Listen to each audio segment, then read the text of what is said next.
Today we're going to talk about the skill theme of throwing and catching.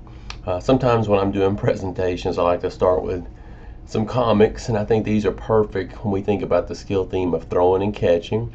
In this particular comic strip, the coach is saying, "Do not throw like Richard Simmons." Even though we understand and realize that this is inappropriate if this was used in the classroom, we do look at the throwing form of the player with the ball, and we realize that they're stepping with the wrong foot. They don't have their side to the target. So there's a number of things that are wrong with this picture. It kind of reminds me of the Volkswagen commercial where the dad is reinforcing his child, telling him he's doing a good job, when in actuality his throwing form is way off. I like this one too. He makes those acrobatic catches look so simple. So sometimes we can think about throwing and catching, and there's a lot of things that we can laugh about when we consider a variety of different variables.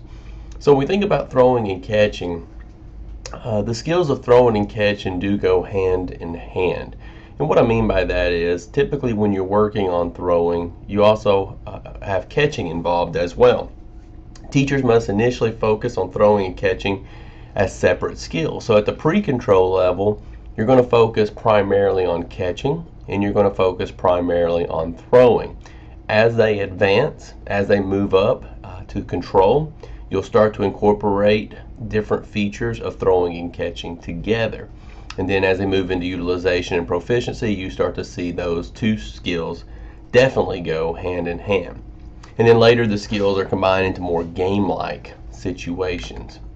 So here we see a good flow chart, a good progression of what throwing should look like. Side to target, the arm comes back. You'll notice in the top picture on the far right, you'll notice that with his arm he makes the letter L. So when you're using teaching cues, you can remind the students to make a capital L with their arm. You can also have the students say reach back as far as you can. It's okay to have their arm going straight back as far as they can. Going to step towards the target.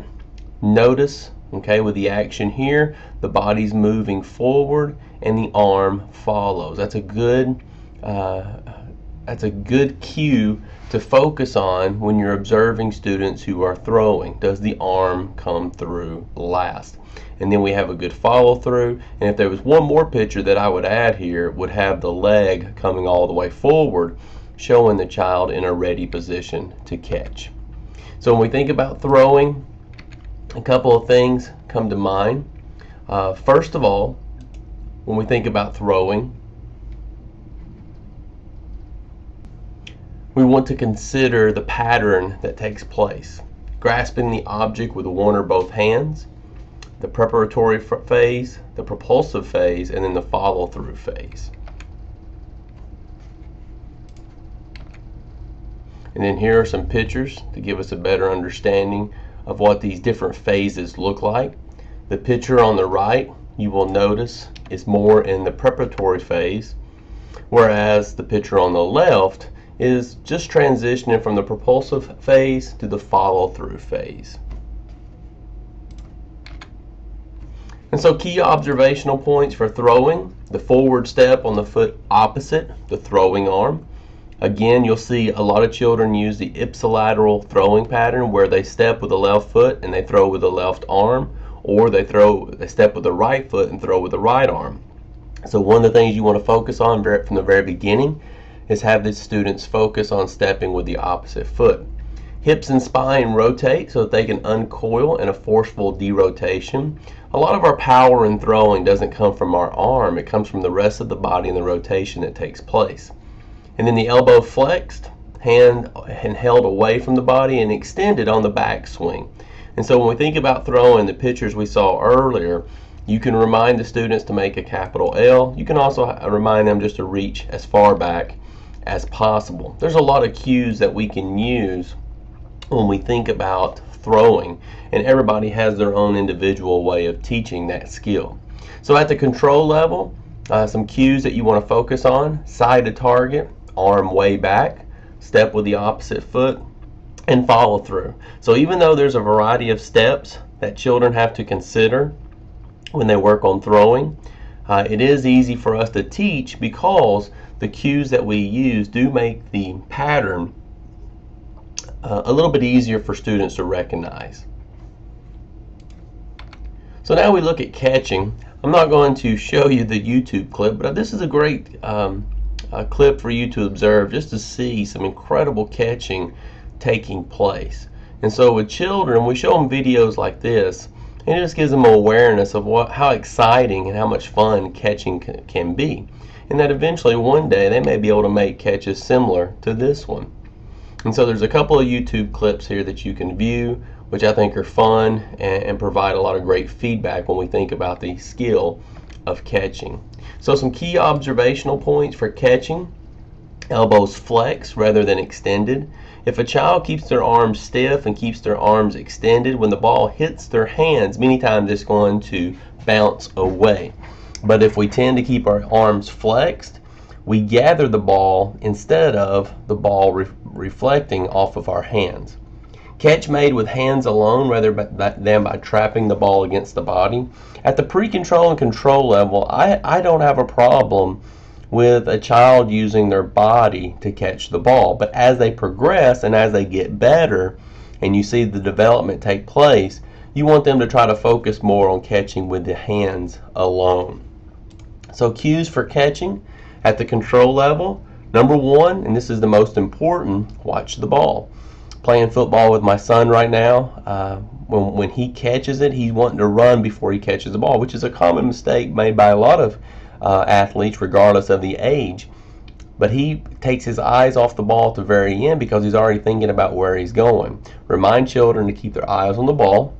Reach to meet the ball. Don't let the ball come to them. This is one of the easier ways to catch the ball with their hands instead of catching it with their body. And then pull it in. Once you catch it, bring it close to your body so that you can protect the ball at the same time. So here's a good flow chart of catching. Notice the child's reaching, the arms are already flexing in preparation for making the catch. And then also with catching, one of the things to remember about catching is typically you see the fear factor come into play. And what I mean by that is children typically, with the concept of catching, at some point they're going to get hit. And when they get hit, sometimes it can hurt depending on the type of ball that you use. So you'll see young children, when they are learning how to catch, they will fend the object off and they'll use their body to help trap the ball as arms surround it. And you'll also notice that children will turn their head to the side. So again, with younger children, as I mentioned before, it's okay to let them use their body in the beginning. But again, as they get better and as their skill develops, have them focus a little bit more on catching with their hands alone. So at the pre-control level, teach throwing first. Okay, for catching, focus on child catching throws made directly to him or her.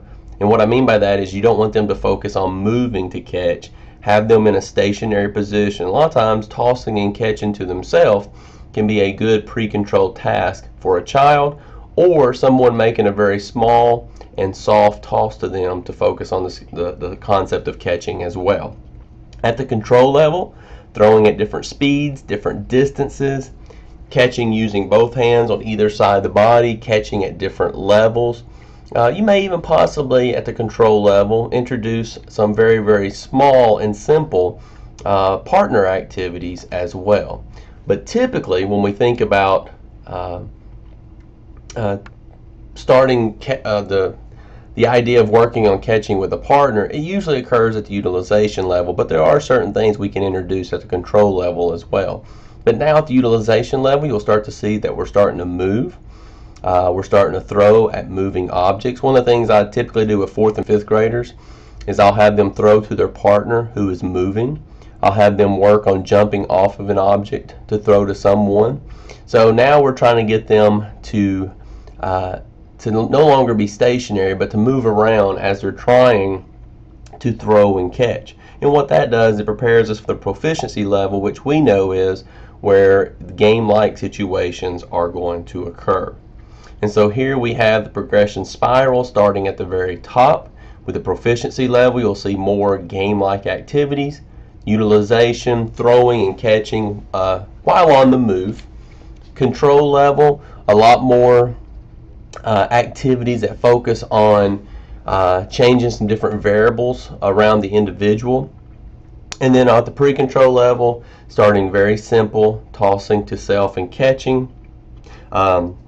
Catching from a skilled thrower, catching a rolling ball. And one of the things I haven't mentioned yet with catching is typically from the very, very beginning, the first thing we'll do is I'll have children sit on the floor, I'll have them spread their legs, and I'll have somebody roll a ball to them. And what that allows them to do is that the ball's not going to get by them. It's going to hit their legs, it's going to stop, and they're going to be able to put their arms around it. So from the very beginning, you want to give them confidence. You want them to give a sense that, hey, I can do this.